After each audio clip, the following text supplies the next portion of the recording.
তারকাদের জীবনে গুঞ্জন কখনো পিছু ছাড়ে না। প্রেম, বিয়ে থেকে শুরু করে ব্যক্তিগত জীবনের নানা বিষয় নিয়ে ভক্তদের মধ্যে চর্চা চলতেই থাকে। আর সেসব চর্চা থেকে জন্ম নেয় নানা গুঞ্জন। সম্প্রতি ঢালিউডের নায়িকা পূর্ণিমাকে নিয়ে আবারও ডিভোর্সের গুঞ্জন শোনা যাচ্ছে। জানা গেছে, ফেসবুকে পূর্ণিমার একটি ইঙ্গিতপূর্ণ পোস্টকে ঘিরেই এ গুঞ্জনের শুরু।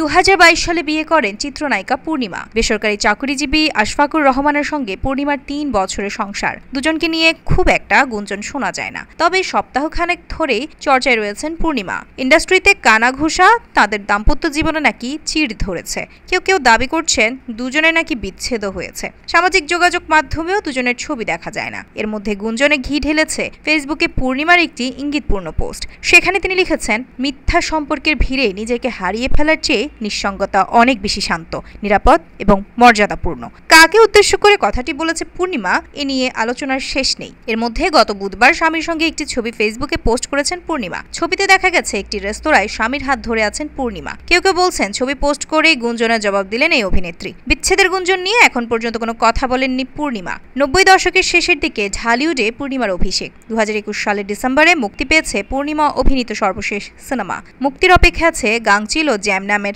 আরও 2টি সিনেমা।